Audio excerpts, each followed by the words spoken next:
కూటమి ప్రభుత్వం అధికారంలోకి వచ్చింది. చూస్తుండగానే 7 నెలల కాలం కూడా గడిచిపోయింది. అయితే వైసీపీ హయాంలో భూకబ్జాలతో పాటు అనేక ఆరోపణలు ఎదుర్కొన్న ఏ ఒక్కరిపై కూడా ఇంతవరకు చర్యలు తీసుకోలేదా? చోటామోటా నాయకులనే తప్ప పెద్ద పెద్ద తలకాయల జోలికి ఎందుకు వెళ్ళడం లేదు? పవన్ కళ్యాణ్ మాత్రమే వైసీపీ అవకతవకలపై యాక్షన్ తీసుకుంటున్నట్లు కనిపిస్తోంది. కానీ ఎందుకు ప్రభుత్వం నుండి గతంలో చెప్పినట్లుగా చర్యలు లేవు? రాష్ట్రంలో అసలు ఏం జరుగుతోంది? వైసీపీ బడా నేతలంటే భయం ఎందుకు?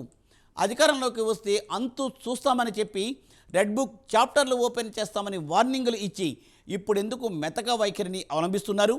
అవినీతి అక్రమాలు బయటపడుతున్న చర్యలు ఎందుకు తీసుకోవడం లేదు? మదనపల్లి ఫైల్స్ దహనం కేసు మాయమైందా?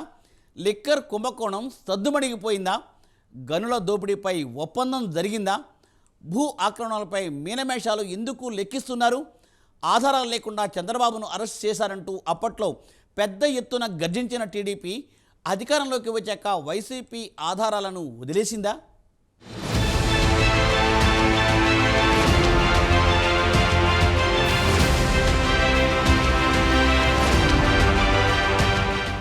గడిచిన జగన్ 5 ఏళ్ల పాలనలో వైసీపీ నాయకులు అరాచకాలకు తెగబడ్డారని, అవినీతికి మారుపేరుగా నిలిచారని, భూకబ్జాలు చేశారని, తమ నాయకులపై కార్యకర్తలపై దాడులు చేశారని టీడీపీ ఎంతగా ఆరోపణలు చేసిందో ప్రత్యేకించి చెప్పక్కర్లేదు. తాము అధికారంలోకి వచ్చాక వైసీపీ హయాంలో అవినీతికి అరాచకాలకు పాల్పడ్డ వారికి శిక్ష తప్పదని రెడ్ బుక్ చూపిస్తూ మరీ నాడు నారా లోకేష్ వార్నింగులిచ్చిన సంగతి తెలిసిందే. చంద్రబాబు కూడా ఎన్నికల ప్రచార సభల్లో సైతం తప్పు చేసిన వారిని వదిలిపెట్టేదే లేదంటూ భీకర ప్రకటనలు చేశారు. అయితే కూటమి ప్రభుత్వం అధికారంలోకి వచ్చి ఇప్పటికే 7 నెలలకు పైగా కాలం గడిచిపోయింది. కానీ కేవలం చోటామోటా లీడర్లపై మాత్రమే చర్యలు తీసుకుంటున్నారు. కానీ పెద్ద పెద్ద తిమింగిలాలను ఎందుకు వదిలిపెడుతున్నారు? పెద్ద తలకాయలపై యాక్షన్ ఎందుకు తీసుకోవడం లేదు? ప్రభుత్వ భూములు, అటవీ భూములు సైతం కబ్జా చేసిన వారిపై చర్యలకు ఎందుకు వెనకాడుతున్నారు? ఇప్పుడు రాజకీయ వర్గాల్లో చర్చనీయాంశంగా మారిన ప్రశ్నలు ఇవే.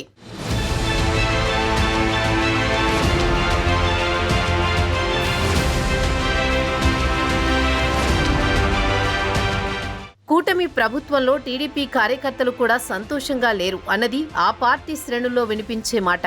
ఎందుకంటే జగన్ హయాంలో తమపై ఎంతలా చెలరేగిపోయారో, కనీసం తమకు చిన్న పనులు సైతం కానివ్వలేదని, పగబట్టి మరీ తమపై కక్ష సాధింపులకు, వేధింపులకు పాల్పడ్డారని, కూటమి ప్రభుత్వం వచ్చాక తమను ఇబ్బంది పెట్టిన వారిపై చర్యలు తీసుకుంటారని తెలుగు తమ్ముళ్లు భావించారు. కానీ 7 నెలల పాలనలో అటువంటిదేమీ కనిపించదు.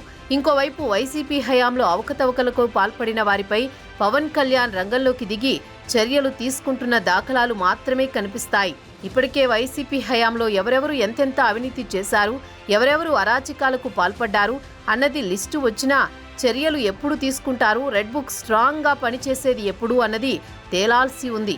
రాజ్యాంగబద్ధంగా చర్యలు తీసుకుంటామని చెబుతున్నారే కానీ దానిపై ముందుకు వెళ్లేది ఎప్పుడు అన్నదే ఇప్పుడు కూటమి వర్గాల్లో చర్చనీయాంశమవుతున్నాయి. అయితే వైసీపీ హయాంలో తప్పు చేసిన వారికి శిక్ష తప్పదంటూ హెచ్చరికలు వస్తున్నా ఆ దిశగా ఎప్పుడు అడుగులు పడతాయన్నదే $1 మిలియన్ ప్రశ్న.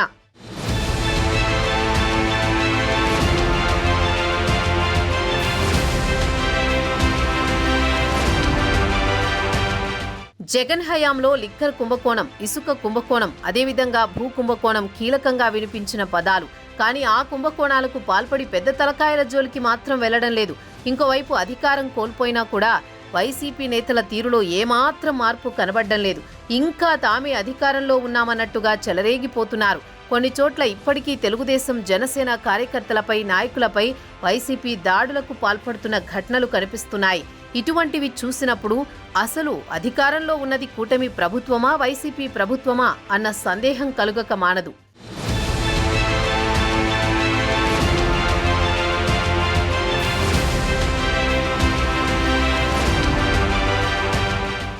ఎవరు తప్పు చేసినా చట్ట ప్రకారం చర్యలు తీసుకోవాల్సిందే. చిన్న పెద్ద తేడా లేకుండా చర్యలు తీసుకోగలగాలి. కానీ నందిగం సురేష్, బోరుగడ్డ అనిల్ లాంటి వారిపైనే ప్రతాపం తప్పించి పెద్ద తలకాయల జోలికి ఎందుకు పోవడం లేదు అంటూ రాజకీయ వర్గాల్లో చర్చ జరుగుతోంది.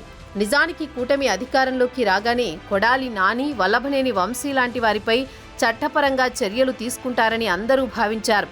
కానీ 7 నెలలు గడిచినా వల్లభనేని వంశీ గాని, కొడాలి నాని గాని టచ్ చేయలేకపోయారు. నాడు ఉత్తరాంధ్ర వ్యాప్తంగా విజయసాయిరెడ్డి భూదందాలు విచ్చలవిడిగా సాగాయని, ఇంకోవైపు పెద్దిరెడ్డి రామచంద్రారెడ్డి కనిపించిన భూమినల్లా కబ్జా చేశారని అప్పట్లో టీడీపీ గట్టిగా ఆరోపించింది.